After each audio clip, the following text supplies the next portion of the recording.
I'm doing well. How are you? I'm good. Thank you for doing this. And if I could just get you to say your name, and do I pronounce your last name Torba? Correct. Torba. Okay. And what is your position over at GAB? I'm the CEO of GAB.com. So we can introduce you as the CEO and founder of GAB? Correct.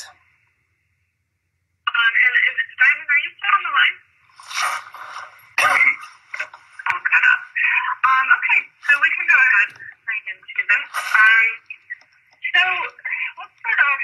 Tell me why you guys started, or why you started the platform GAB. Sure. So I had seen what was going on in Silicon Valley with the rise of censorship during the 2015-2016 election cycle. I had personally experienced it myself across Reddit, Twitter, and other platforms. And I wanted to build an alternative to the big tech oligarchy, the dominance that Silicon Valley has on online communication, information, and news. I saw no clear, viable alternative, so I decided to build one myself. From day one, our mission has been very simple. It's been to defend free expression and individual liberty online for all people. Social media often brings out the best and the worst of humanity, from live stream murders on Facebook to threats of violence by the bombing suspect that went unaddressed by Twitter, and more. Criminals and criminal behavior exists on every social media platform. So I think that's something important to note. And I think that it's important that everybody has the right to speak freely.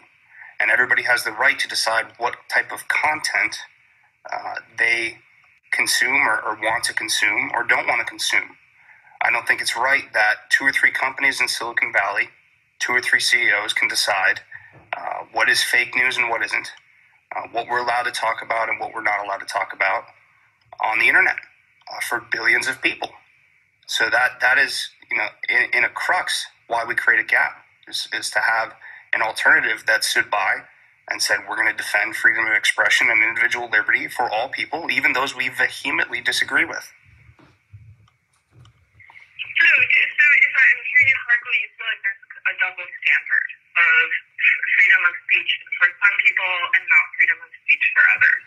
Absolutely. If you look at Twitter, Facebook, others, they have these arbitrary and ambiguous and subjective terms of service that they enforce unequally towards one side of the political spectrum and not towards the other.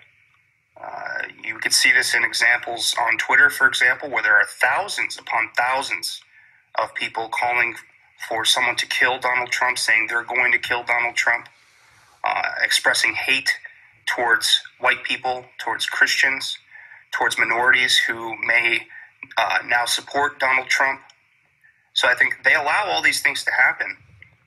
They allow hate to be spewed at certain groups and certain people while blocking it from another side. And I think what makes GAB different is we have a set of rules and guidelines that are actually no different than Twitter's were circa pre-2015. We have very common sense rules. It's not an anarchist website. We do not allow threats of violence. We don't allow spam. We don't allow doxing, posting someone's private information without their consent. And obviously, we don't allow illegal activity like child pornography. We regularly work with law enforcement and have always worked with law enforcement. If you're a criminal, the worst possible place for you to be is on GAB.com, because we respect law enforcement. We work with them directly, constantly, and we have no problems doing so, and we're proud to do so. Talk to me. So you're saying there's the most horrible things and the most beautiful things. What is something beautiful about GAB? What is something that you see happening or a post that you see on GAB that you are really proud of? Sure. So our community consists of hundreds of thousands of people from around the world, of all various backgrounds, races, religions, and we've seen some beautiful connections and networking happening. We've seen folks raise money for people with cancer, for example. We've seen people meet their future husband and wife on GAB, which was very interesting to see that happen. So people have found love on GAB, for example. And I think to mischaracterize our entire community, we get 9 million visits a month. Like I said, we have about 800,000 or so users from around the world, including hundreds of thousands of Brazilians who recently signed up in the past couple of months. To characterize us based on the horrific actions of one individual, to place the blame on us for the horrific actions of one individual is just disgusting and totally dishonest. And if we're going to play this game of placing the blame on a platform for the actions of one person, then we need to ask ourselves, why are people not demanding that Twitter be shut down or that Facebook be shut down? Because we see people live streaming murders and rapes and torture, all sorts of criminal behavior, use by ISIS terror cells, etc. There's numerous examples. And we don't see the media, we don't see this outcry for these sites to be shut down. So I think there's this double standard, and I think it's absolutely disgusting what the media is doing right now, centering their focus on GAB and on me personally. My family is being attacked. They're putting my photo next to the photo of this horrific terrorist. It's disgusting. And the focus should not be on me. It should not be on GAB, and we don't want it to be on us. We want it to be on the victims and the friends and the family in this community in Pittsburgh that is grieving during this horrific event. We know allegedly who did this. A man is in custody.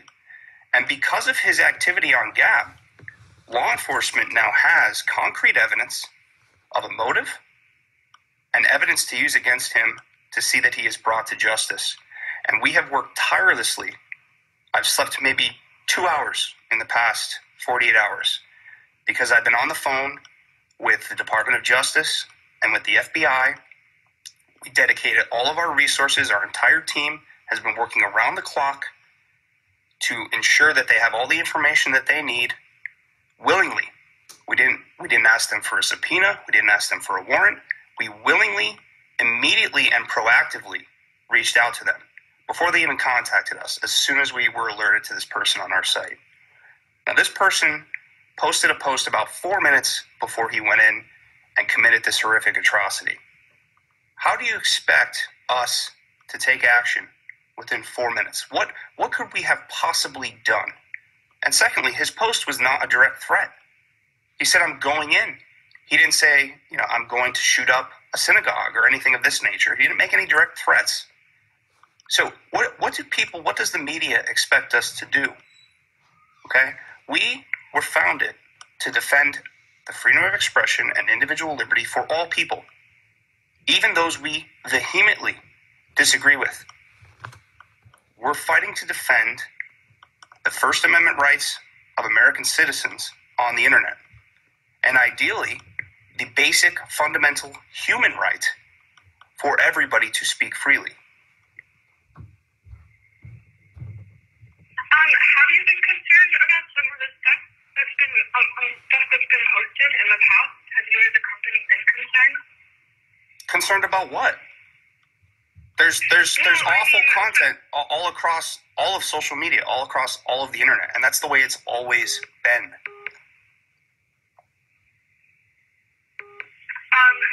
Suppose that you're saying that this was posted 4 minutes before he went in, and there's nothing you could have done about this statement. I can't sit by and watch my people get slaughtered. Screw your optics. I'm going in. Had you seen it more than 4 minutes ahead of time? Had you seen it a few hours ahead of time or a few days? What would your policy have been? Would you have taken it down? Would you have alerted the authorities? I don't know. Do you see a direct threat in there? Because I don't. What would you expect us to do with a post like that? You want us to just censor anybody that says the phrase, I'm going in? Is that what you're proposing here? I think that's absurd. And here's the thing. The answer to bad speech or hate speech, however you want to define that, is more speech. And it always will be. Censorship and pushing these people into the shadows is never going to be the answer. Words do not kill people. Guns do not kill people. Social media platforms do not kill people. People kill people. There's one person responsible for the horrific events that happened today, and that is allegedly Mr. Bowers. Do you think there's an undue pressure on social media platforms to police this type of violence? Absolutely. Social media platforms, including GAB, have Section 230 protections under CDA Section 230 that do not leave them liable for the content that is posted on their sites. You know, social media has existed for well over a decade now, and all of a sudden, when President Trump wins and when there's a populist revolution happening around the world, we need to crack down, right? And use hate speech and these ambiguous, subjective terms to police political opinions and to police thought. And use the actions of people like Mr. Bowers to silence dissent.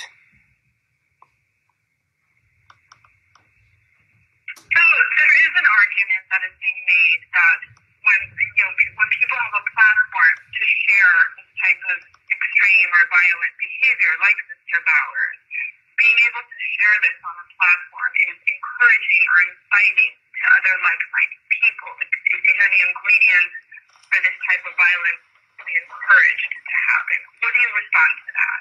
I don't agree with that at all. Again, the answer to bad speech is always going to be more speech. Let these people be exposed. Let law enforcement have a documented record to be able to track these people and see what they're saying before they take action, so that law enforcement can take preemptive action and watch for red flags, things of this nature. That won't exist if you no platform these people off the internet. And when you try to silence these people and you don't allow them to express their feelings or their opinions with words, then what's going to happen is they're going to express it with violence. And nobody wants that.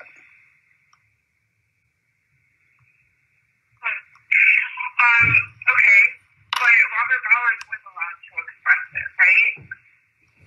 Sure. I mean, in the past. And he went ahead and did something very violent anyway. Okay, and what's your point? And now law enforcement have a clear motive and have documented evidence to use against him to prosecute him to the fullest extent of the law and ensure that justice is served. And the world now can see,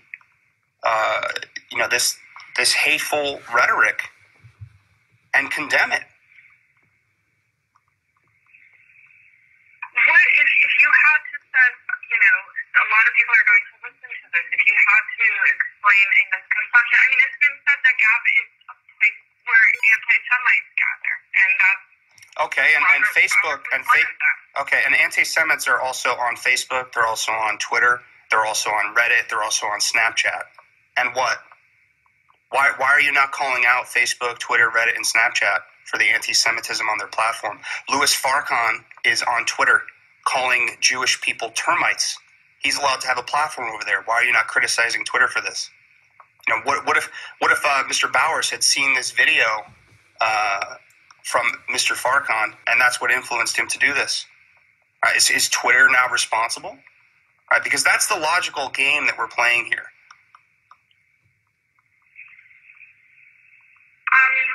Is there anything else you'd like to tell me about GAB and about where what your next moves are? I mean, I know that you guys there's been a lot of discussions around PayPal and around GAB is the most censored and no-platformed social network on the planet. GAB is the banned book of the internet. And GAB is going to keep building. We will not cower. We are not afraid of the mainstream media attacks on us. We will keep building. If we have to build from the ground up our own infrastructure, our own payment processors, whatever it takes, we're not going anywhere. And you can no platform GAB for a little while. Maybe we'll go down for a few days or a few weeks. But you're not going to no platform the community that we have built of 800,000 people from around the world who are fighting for freedom of expression and individual liberty on the internet. That's not going anywhere. And there is nothing that the media can do to stop us or to stop our community. We, the people, are rising up, and we're going to continue to defend free expression and individual liberty for all people. Andrew, thank you so much. Is there anything else you would like to add? Yeah, I'd like to express my heartfelt sympathies to the victims, to their families, to the community of Pittsburgh.